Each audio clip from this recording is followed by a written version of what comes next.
Hello everyone, welcome to my YouTube channel. आप सभी का स्वागत है हमारे आज की इस वीडियो में। फ्रेंड्स, लास्ट वीडियो में हमने बात की थी कि जैसे आपका न्यूज़पेपर में ये जो आर्टिकल प्रिंट हुआ था, इसमें कहा गया है कि आपका एक आरआरसी का जो एग्ज़ाम है वो एक दिन में कंप्लीट कराया जाएगा। अब देखिए, हालांकि उस वीडियो में मैंने आपको बताया था कि जैसे जो आरआरसी में कम फॉर्म अप्लाई हुए हैं उनका एग्ज़ाम एक दिन में हो सकता है।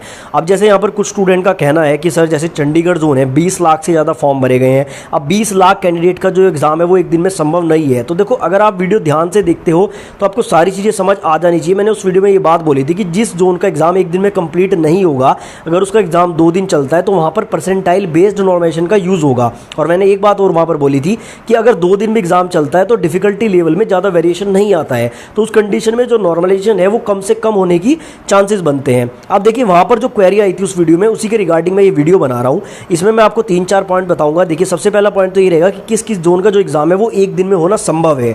और देखिए, मैं हमेशा अगर कोई भी वीडियो बनाता हूँ तो उसके पीछे कोई लॉजिक होता है, किसी फैक्ट के आधार पर ही वीडियो बनाता हूं मैं। इस वीडियो में मैं आपको प्रूफ के साथ दिखाऊंगा कि किस किस जोन का एग्जाम एक दिन में हो सकता है और कैसे हो सकता है। ठीक है, यहां पर कुछ टर्म्स एंड कंडीशन भी हैं, वो भी मैं एक्सप्लेन करूंगा। अब यहां पर मेन सवाल ये है कि अगर नॉर्मलाइजेशन यहां पर अवॉइड हो जाता है, देखो मोस्टली जो जोन है आपके, उनका एग्जाम एक दिन में हो सकता है। जैसे चंडीगढ़ है या कोलकाता है जिसमें 10 लाख से ज्यादा फॉर्म है, वहां पर शायद एक दिन में ना हो। अभी आगे मैं क्लियर भी करूंगा वो चीजें। तो उस कंडीशन में अगर एक दिन में एग्जाम होता है तो नॉर्मलाइजेशन तो बिल्कुल भी नहीं होगा जिस जोन में एक दिन में एग्जाम होगा। अगर नॉर्मलाइजेशन नहीं होता है तो कितने रो मार्क्स पर आपका सिलेक्शन हो सकता है, बेसिकली हम ये इस वीडियो में डिस्कस करने वाले हैं। सभी कैटेगरी का मैं आपको एक डाटा यहां पर देने की कोशिश करूंगा, एक सेफ स्कोर आपको देने की कोशिश करूंगा। एनटीपीसी का जो डाटा हमारे पास है लेवल 6 का, उसके अकॉर्डिंग मैं आपको थोड़ा सा चीजों को क्लैरिफाई करने की कोशिश करूंगा। ठीक है, तो वीडियो आपको लास्ट तक देखना, सारी जानकारी आपको इस वीडियो में मिल जाएगी। और यार, चैनल को अभी तक सब्सक्राइब नहीं किया तो चैनल को सब्सक्राइब कर लो। फ्रेंड्स, वीडियो में आगे बढ़ने से पहले मैं आपको सनराइज टेस्ट के बारे में बताना चाहूंगा। देखो, अगर आप किसी कंपनी की टेस्ट लगा चुके हो और आप वेरिएशन देखना चाहते हो तो यहाँ पर सनराइज के टेस्ट आप लगा सकते हो। यहाँ पर सबसे बड़ी बात क्या है कि यहाँ पर टेस्ट आपको बहुत सस्ते में मिलते हैं। देखिए, इनकी वेबसाइट और इनकी जो ऐप का लिंक है वो मैं डिस्क्रिप्शन में दूंगा। आप इनके पोर्टल पर आकर देख सकते हैं। 2 लाख से ज़्यादा यूज़र हैं, 46 लाख से ज़्यादा क्वेश्चन अटैम्प्ट हो चुके हैं और 1630 से ज़्यादा एग्जाम्स के मॉक टेस्ट यहाँ पर अवेलेबल हैं। अगर मैं सिंपल यहाँ पर ग्रुप डी की बात करता हूँ, ग्रुप डी वाले सेक्शन में आप क्लिक करते हैं, 73 आपको टेस्ट मिलते हैं ग्रुप डी के लिए। सबसे पहले आपको फ्री वाला टेस्ट लगाना है, क्वालिटी को चेक करना है। मैं कभी भी आपको प्रेशराइज नहीं करता हूँ, सबसे पहले क्वालिटी आपको चेक करनी है। अगर क्वालिटी आपको अच्छी लगे तो बाकी के 73 टेस्ट अनलॉक करने के लिए आपको यहाँ पर एक अमाउंट पे करना होगा। वो अमाउंट क्या है मैं आपको बता देता हूँ। यहाँ पर 30 डेज का जो एक्सेस है वो आपको मात्र 99 में मिल रहा है। वैसे ये 200 रुपये का, यानी कि 198 का, लेकिन 50% का ऑफ अब इस पर चल रहा है। लिमिटेड टाइम ऑफर है, 1-2 दिन में बंद हो सकता है। तो आप 99 रुपीज़ में ये 30 दिन का एक्सेस ले सकते हैं। 73 टेस्ट आपको ग्रुप डी के मिल जाएंगे। साथ ही आप लोग यहाँ पर एक कोड यूज कर सकते हैं, TIWARI10, तिवारी 10 कोड का यूज आपको करना है। आपको डिस्काउंट मिल जाएगा, लिंक डिस्क्रिप्शन में, जाके चेकआउट जरूर करें। तो फ्रेंड्स, वापस आते हैं अपने टॉपिक पर। देखो, हमारा जो टॉपिक है उसमें एक यहाँ पर सबसे पहली कंडीशन ये है कि आपका जो ग्रुप डी का एग्जाम है वो TCS अगर ले रहा है तो ये सारी चीजें यहाँ पर पॉसिबल है। और देखो, इस बार जो मैक्सिमम पॉसिबिलिटी है वो TCS की है। और आपको ये बात पता नहीं चलेगी जब आप एग्जाम देने जाएंगे और आयन डिजिटल जोन आपको लिखा हुआ दिखेगा अपने एग्जाम सेंटर पर, तभी आपको कंफर्म होगा कि TCS आपका एग्जाम ले रहा है। ठीक है ना, लेकिन यहाँ पर 99% चांसेस है कि TCS कोई टेंडर मिला है। वो मैं पहले अपनी वीडियोस में डिस्कस कर चुका हूँ। अब यहाँ पर ये मैं आपको दिखा रहा हूँ। देखिए, 23 जुलाई 2016 का एक गूगल आप कर सकते हैं, इसमें आपको TCS की कैपेसिटी पता लग जाएगी। TCS की कैपेसिटी 2016 में कितनी थी, यहाँ पर साफ साफ लिखा हुआ है, today around 2 lakh candidate on a single shift across the country can take up exam through TCS iON platform. देखो, अगर मैं TCS के आयन डिजिटल जोन की बात करूं, यानी कि जो TCS के खुद के सेंटर्स हैं, खुद की लैब्स हैं, तो उसमें ये लोग क्या कर सकते हैं। देखिए, 2016 का डाटा है, 2 लाख कैंडिडेट का एग्जाम एक शिफ्ट में ले सकते हैं। अब देखिए, अभी चल रहा है आपका 2022, यानी कि इनके खुद के जो स्लैब्स हैं, खुद के जो सेंटर्स हैं वो भी इंक्रीज हुए होंगे। और उसके अलावा एनटीपीसी में ऐसा देखा गया है कि TCS ने जो है प्राइवेट सेंटर्स को, यानी कि प्राइवेट लैब्स को भी हायर किया था। अब इसके अकॉर्डिंग आप अंदाजा लगा लीजिए, 2 लाख तो यहाँ पर 2016 का ही डाटा है। अगर मैं इनकी अभी पर्सनल लैब्स की बात करूं तो मैंने इनकी वेबसाइट पर चेक किया था, 2,80,000 का इनका फिलहाल कैपेसिटी है एक दिन में एक शिफ्ट में एग्जाम लेने की। साथ में ये क्या करते हैं, प्राइवेट लैब्स को बुक करते हैं, जैसे इन्होंने एनटीपीसी में किया है। अगर मान लेते हैं कि इसमें 20,000 ऐड करते हैं, देखिए 3 लाख कैंडिडेट का एग्जाम एक शिफ्ट में ये लोग बहुत आसानी से ले सकते हैं। और ये मैं मिनिमम बता रहा हूं, इससे थोड़ा बहुत ज्यादा ही होगा, 3-3.25 लाख के करीब ये लोग आसानी से ले सकते हैं। अब मैं आपको ये क्यों बता रहा हूं, देखिए मैं इसलिए बता रहा हूं, यहां से आपको पता लगेगा कि किस जोन का एग्जाम जो है एक दिन में लिया जा सकता है। देखो, ये वाला जो डाटा है ये थोड़ा सा जो है एग्जैक्ट नहीं है, लेकिन यहाँ पर इसी के आसपास फॉर्म भरेंगे। जैसे यहाँ पर न्यू दिल्ली का 17 लाख लिखा हुआ है, लेकिन ये 22 लाख के राउंड है। मैंने आपको RTI रिप्लाई में भी दिखाया था।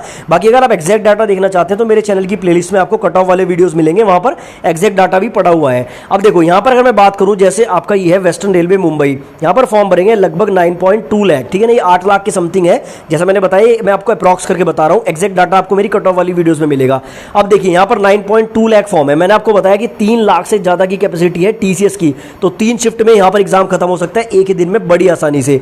इस तरह से देखिए दूसरा है आपका हुबली, यहां पर मात्र 6 लाख फॉर्म है, ठीक है ना, 6 लाख का तो आराम से 2 शिफ्ट में भी कंप्लीट हो जाएगा। अब देखिए यहां पर जितने भी आपको जोन दिख रहे हैं, यहां पर चेन्नई की बात करूं 8.3, मुंबई सेंट्रल रेलवे की बात करूं 8.4, उसके बाद कोलकाता की 4.6, 8 पॉइंट है सिकंदराबाद, उसके बाद देखिए कोलकाता ईस्टर्न रेलवे की है 10 लाख। अब यहां पर अगर देखा जाए तो सिर्फ 2 ही जोन ऐसे हैं जिनमें 10 लाख से ज्यादा फॉर्म भरे गए हैं, एक तो आपका ईस्टर्न रेलवे कोलकाता और दूसरा आपका न्यू दिल्ली।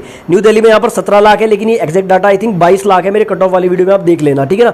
अब देखो ये बात बिल्कुल सही है कि 22 लाख कैंडिडेट का तो एक दिन में एग्जाम नहीं हो सकता। अगर टीसीएस की कैपेसिटी 3 लाख एक शिफ्ट की है, यानी कि 3 शिफ्ट में 9 लाख कैंडिडेट का ये ले सकते हैं, तो इसके अकॉर्डिंग देखा जाए तो 2 या 3 दिन एग्जाम चलेगा। अब देखो 2 दिन या 3 दिन अगर एग्जाम चलता है तो वहां पर लगेगा आपका percentile based normalisation, difficulty level ज्यादा वेरी नहीं करेगा, आपका नॉर्मलाइजेशन बहुत माइनर सा होगा, ठीक है ना। माइनर सा इन द सेंस क्या होगा कि थोड़ा बहुत होगा। देखो ऐसा नहीं है कि जो परसेंटाइल नॉर्मलाइजेशन है उसमें ज्यादा मार्क्स नहीं बढ़ते हैं। मैंने यहां पर एक पीडीएफ देखा था एक यूनिवर्सिटी का, वहां पर परसेंटाइल बेस्ड नॉर्मलाइजेशन हुआ था, बहुत ज्यादा वेरिएशन भी था, लेकिन अगर 3 ही दिन एग्जाम चलता है तो ज्यादा वेरिएशन आने की उम्मीद नहीं रहती है। तो यहां पर आपको क्या पता चला, यहां पर आपको पता चलेगा न्यू दिल्ली और ईस्टर्न रेलवे कोलकाता को छोड़कर बाकी सभी आरआरसी का जो एग्जाम है वो एक दिन में कंप्लीट कराया जा सकता है, ठीक है, जैसा आपको न्यूज़पेपर की कटिंग में बताया गया था। उसके बाद हमारा सेकंड पॉइंट ये आता है कि अगर एक एक दिन में एग्जाम कंप्लीट होता है तो कितना कट ऑफ रह सकता है। देखो सबसे पहले एनटीपीसी का डाटा देख लो, लेवल 6 का आउट ऑफ 120 यहां पर कितना कट ऑफ रहा था। एक चीज मैं आपको हमेशा बोलता हूं यार, देखो कोई भी कट ऑफ को जो है ना एग्जैक्ट एनालाइज नहीं कर सकता है। जैसे मैंने अपने कट ऑफ के वीडियोस बनाए हैं पुराने वाले, जितने भी मेरी प्लेलिस्ट में हैं, वो सारे पुराने डाटा को देखते हुए, परसीड कंपटीशन को देखते हुए एक सेफ स्कोर निकालने की कोशिश की गई है, लेकिन वो भी एग्जैक्ट नहीं होता है। मैंने अपनी हर वीडियो में ये बात बोली है कि कोई भी डाटा एग्जैक्ट नहीं बता सकता है। तो देखो यहां पर एनटीपीसी का लेवल 6 का डाटा है। अब वेरिएशन अगर आप देखोगे ना तो आपको खुद आइडिया लग जाएगा कि कोई भी यूट्यूबर, कोई भी टीचर आपको डाटा नहीं बता सकता है। यहां पर देखिए पटना का सबसे ज्यादा कट ऑफ गया था 82। अगर मैं मिनिमम की बात करूं तो देखो 35 नंबर पर भी सिलेक्शन हुआ है एसटी कैटेगरी में, 48 नंबर पर सिलेक्शन हुआ है ईडब्ल्यूएस कैटेगरी में, 47 पर सिलेक्शन हुआ है ओबीसी कैटेगरी में, 36 नंबर पर एससी में भी सिलेक्शन हुआ है। और ज्यादा से ज्यादा की अगर बात करेंगे तो देखो पटना का ही देख लो आप, 63 एससी है, 78 ओबीसी है और 73 आपका ईडब्ल्यूएस है। तो वेरिएशन बहुत ज्यादा रहता है, इसलिए हम कट ऑफ को प्रिडिक्ट नहीं कर सकते हैं, लेकिन यहां पर आप एक सेफ स्कोर जरूर मान सकते हैं। अब देखो जिन जिन आरआरसी में आपका जो है नॉर्मलाइजेशन नहीं होगा, चंडीगढ़ और कोलकाता को छोड़ के बाकी आरआरसी की मैं बात करूं तो वहां पर आपका रो स्कोर यानी कि सेफ स्कोर क्या रह सकता है। मैंने इसको 3 कैटेगरी में डिवाइड किया, डेंजर जोन, दूसरा आपका मॉडरेट जोन और तीसरा आपका सेफ जोन, ठीक है। डेंजर जोन की बात करूं यानी कि जैसे आपका पटना है, आप जो है एनटीपीसी वाले अकॉर्डिंग भी देख सकते हैं, पटना है या फिर आपका जो है आप कह सकते हैं इलाहाबाद है या फिर आपका जो दिल्ली वाला चंडीगढ़ वाला जोन है, ये सारे आपके डेंजर जोन में आते हैं। रांची है, तो ग्रुप डी में मैंने आपको बताया हुआ है कि कौन कौन से जोन आपके डेंजर हैं, तो उसके अकॉर्डिंग आप खुद देख लेना कहां से आपने अप्लाई किया है। डेंजर जोन जितने भी हैं उनमें अगर मैं बात करूं रो मार्क्स की, देखो ये 70 नंबर सिर्फ उन्हीं के लिए है, किसी 1-2 के लिए। जैसे यहाँ पर एनटीपीसी में पटना में 82 था ना, इस तरह से मैं बात कर रहा हूँ किसी एक जोन की। देखो किसी भी जोन में 80 नहीं है, सिर्फ पटना में है। तो इस तरह के जो डेंजर जोन है वहां पर 70 रो मार्क्स पर सिलेक्शन होगा, सभी का नहीं जाएगा, 1-2 का जाएगा। ओबीसी में 65, एससी में 60, एसटी में 55 और ईडब्ल्यूएस में 55 से 60 के बीच में डेंजर जोन में आपका रो मार्क्स पर सिलेक्शन रह सकता है। यहां पर चंडीगढ़ और जो आपका ईस्टर्न रेलवे कोलकाता है वो इंक्लूड नहीं है, क्योंकि वहां पर 2-3 दिन एग्जाम चल सकता है, ठीक है। बात करते हैं अगर मॉडरेट लेवल जोन की, तो वहां पर यूआर में 65, ओबीसी में 60, एससी में 55, एसटी में 50 और ईडब्ल्यूएस में 50 से 60 के बीच में आपका सिलेक्शन हो सकता है। और अगर बात करते हैं सेफ जोन की, तो जितने भी आपके साउथ वाले जोन है कुछ जो हमेशा सेफ रहते हैं, तो उसकी बात करें तो यूआर में 60।